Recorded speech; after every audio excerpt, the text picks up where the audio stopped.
warahmatullahi wabarakatuh. Perkenalkan, nama saya Sion Mauli Apis Pakpahan, NIM 1832-5102-99.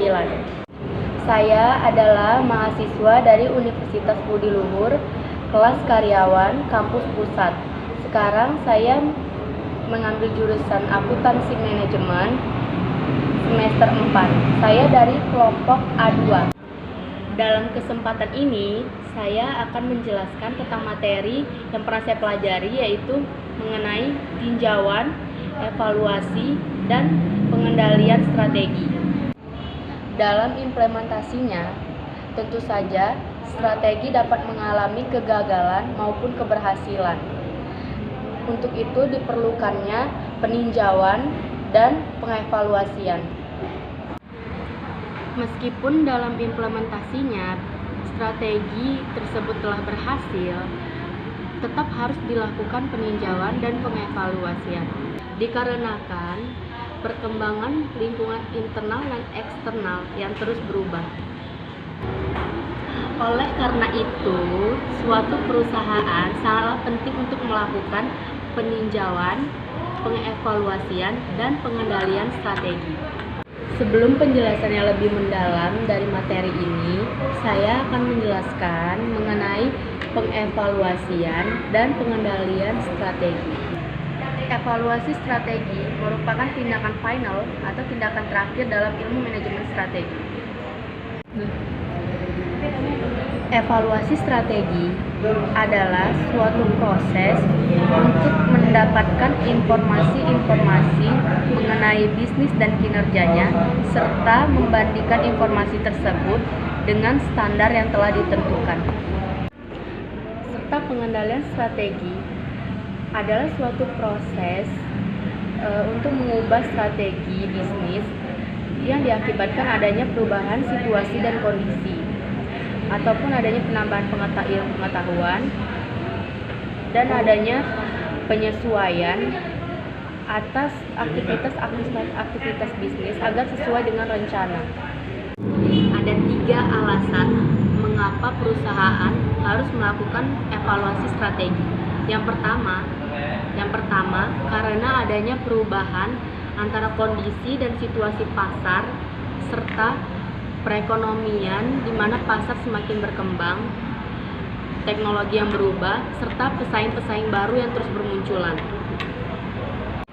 Yang kedua, semakin rumit dan kompleksnya suatu organisasi, maka dibutuhkan suatu kontrol yang lebih baik. Karena semakin terdesentralisasinya kekuasaan dan wewenang, para manajer membutuhkan suatu alat untuk mengetahui aktivitas dan kinerja bawahannya. Selanjutnya, saya akan menjelaskan bagaimana suatu proses evaluasi dan pengendalian strategi. Proses evaluasi dan pengendalian strategi akan melalui beberapa tahap atau langkah-langkah, yaitu langkah pertama yaitu menentukan suatu standar untuk mengukur kinerja perusahaan dan membuat batas toleransi agar disesuaikan dengan tujuan dan sasaran serta strategi. Seorang ilmuwan, Peter Drucker, mengusulkan 5 kriteria untuk penentuan pengukuran kinerja tersebut, yaitu yang pertama adalah pasar posisi, yang kedua kinerja inovasi, yang ketiga produktivitas, yang keempat likuiditas dan aliran kas, yang kelima keuntungan atau laba.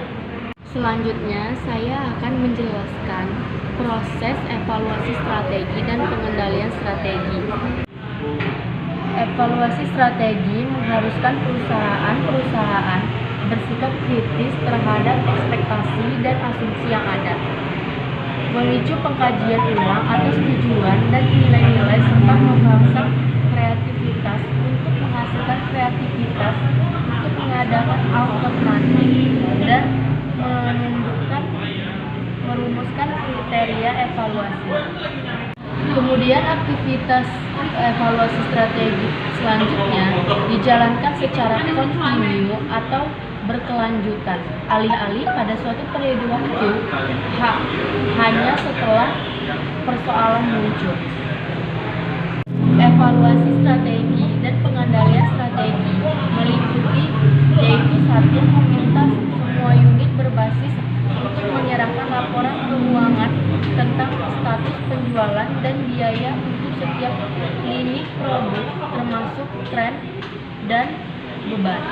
Yang kedua, meminta semua unit untuk menyediakan laporan tahunan yang menyajikan laba operasi, biaya, dan beban sebagaimana juga saat aset yang dapat diidentifikasi dalam dolar maupun tambahan dan pengurangan kepemilikan. Kemudian yang ketiga, meminta semua unit bisnis untuk menyediakan laporan kuartal mengenai aktivitas kompetitif dan tren keseluruhan yang mempengaruhi setiap lini produk mereka. Yang keempat, meminta semua unit bisnis untuk menginformasikan kepada kantor pusat sebelum melakukan suatu rencana finansial yang beresiko.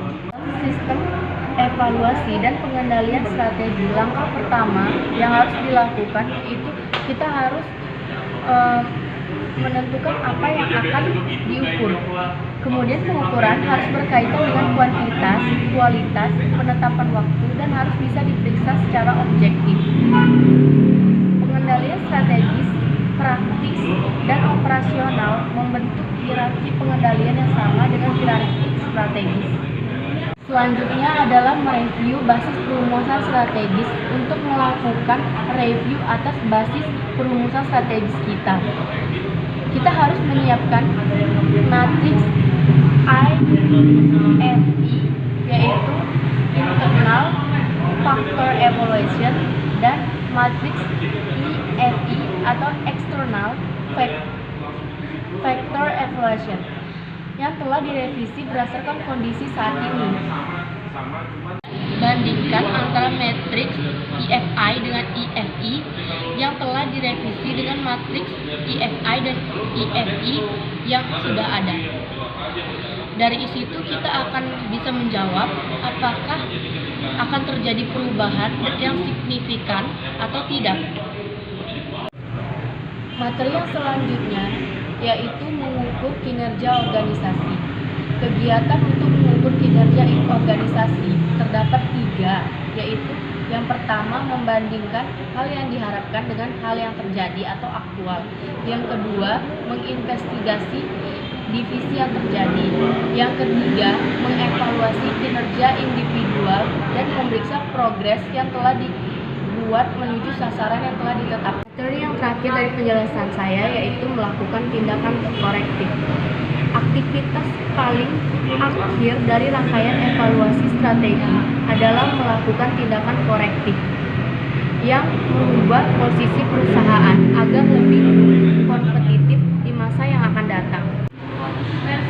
Tindakan korektif tidaklah harus menghentikan strategi yang sekarang harus digunakan dan memformulasikan strategi yang baru, tetapi dapat dalam bentuk yang lebih sederhana seperti mengganti satu atau lebih individu, merevisi misi perusahaan, menerbitkan saham untuk meningkatkan modal, dan lain sebagainya. Sekian materi presentasi yang dapat saya sampaikan. Lebih dan kurang saya mohon maaf. Wassalamualaikum warahmatullahi wabarakatuh.